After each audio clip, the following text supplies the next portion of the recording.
जैसे मेरे भाई एक और क्वेश्चन को देख लेते हैं। यहाँ पे दिया है 4 a के घात 2 b के घात 5 c के घात 4, इन सब का घात मेरे भाई 2 है। फिर यहाँ पे देखिए 6 a के घात 2 b के घात 2 c के घात 2, फिर इन सब का घात मेरे भाई कितना है 3 है। बाटा में फिर कितना है 12 a के घात 2 b के घात 4 c के घात 3, फिर इन सब का घात मेरे भाई 3 है। इस सब का मान निकालने के लिए कह रहा है, ठीक है।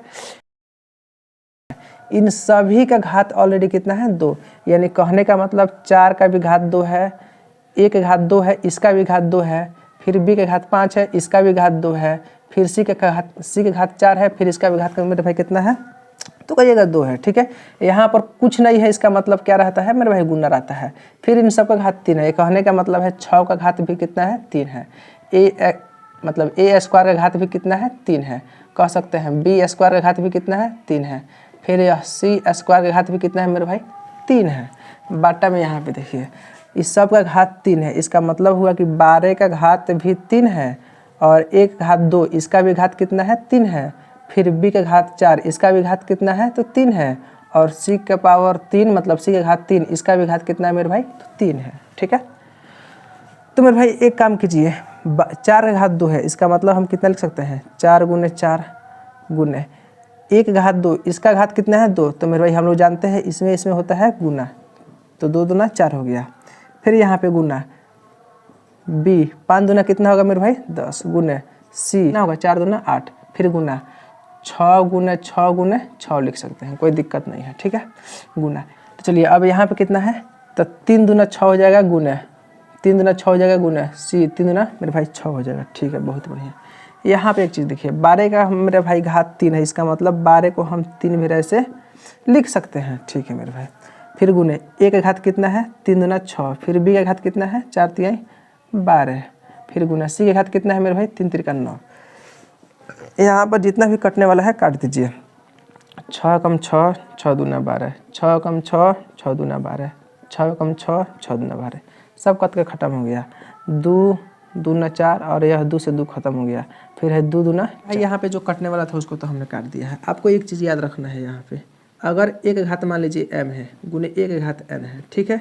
अगर यह आधार बराबर है तो इसका घात जो है आपस में जुड़ जाते हैं, कब जब आधार बराबर है और यह चिन्ह जो है गुना का है, तो यह किस कंडीशन में हो जाएगा मेरे भाई, तो कहिएगा एक घात m प्लस n हो जाएगा। अगर एक घात m और बाटा में एक घात n हो तो इस कंडीशन में क्या होता है मेरे भाई, यह आधार अगर बराबर रहेगा तो मेरे भाई अगर भागा में रहेगा तो जा करके माइनस हो जाता है, कौन तो मेरे भाई कहिएगा घात माइनस हो जाता है। इस कंडीशन को आप लोग याद रखिएगा, आप सभी को मालूम भी होगा, ठीक है। तो चलिए मेरे भाई यहाँ पे कितना बचा है तो 2 बचा है गुने। अब एक चीज़ यहाँ पे देखिए 1 घात 4 है और 1 घात 6 है, ठीक है। तो हम क्या बोले हैं, यह सब तो गुना में है, तो यह आधार बराबर है गुना में है, तो मेरे भाई घात क्या होगा तो कहिएगा जुड़ेगा, ठीक है। यानी कह सकते हैं 1 घात 4 है और 1 घात 6 है, तो इसका घात आकर के क्या हो जाएगा मेरे भाई जुड़ जाएगा गुने। b का घात कितना है मेरे भाई 10 है, b यहाँ पर है, इसका घात कितना है मेरे भाई 6 है, मेरे भाई आकर के यहाँ पर जुट जाएगा, ठीक है। फिर गुने c के घात यहाँ पर कितना है 8 है, फिर यहाँ पर c के घात कितना है 6 है, तो ये भी आकर के जुट जाएगा मेरे भाई। नीचे कुछ बच रहा है देखियो, हाँ बच रहा है क्या, यहाँ पर सब कट गया है, यहाँ बचा है कितना मेरे भाई 1 घात 6 गुने b का घात 12 गुने c का घात मेरे भाई है कितना तो कहिएगा 9 है। अब देखिए 2 गुना कितना होगा मेरे भाई 2 का 1 घात 6 4 10 गुने b का घात 10 6 16 गुने c का घात 8 6 14, बाटा में कितना होगा मेरे भाई 1 घात पावर 6 गुने b के पावर 12 गुने c के पावर 9 हो जाएगा, ठीक है। चलिए मेरे भाई अब इधर बनाते हैं, इसको मिटा देते हैं। देखिए मेरे भाई यहाँ पे तो 2 बच गया है, यह आधार सब बराबर है, देखिए गौर से, तो इसका जो है घात ऑलरेडी क्या हो जाएगा जाकर के ऊपर घट जाएगा। यानी कहने का मतलब जो है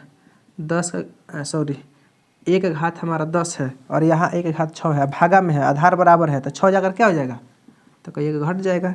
यहाँ b के पावर मतलब b के घात 16 है माइनस b के घात 12 जाकर क्या हो जाएगा घटेगा, गुना c के घात यहाँ पे कितना है मेरे भाई तो 14 है, माइनस c के घात 9 है तो ऊपर जाएगा घट जाएगा, ठीक है।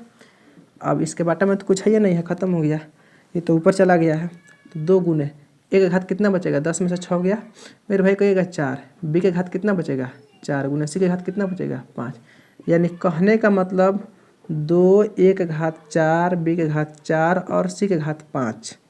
यही हमारा क्या हो गया, तो आंसर हो गया कहिएगा। ठीक है, तो चलिए इस प्रकार का जो प्रश्न आपके सामने आएगा बहुत ही आसानी से आप लोग हल कर लीजिएगा। ठीक है, अगर आपको वीडियो अच्छा लग रहा होगा तो लाइक कीजिएगा, अच्छा नहीं लग रहा होगा तो लग रहा है तो डिसलाइक कर लीजिएगा। ठीक है, तो चलिए दोस्तों फिर अगले वीडियो में मिलते हैं। बाय दोस्तों।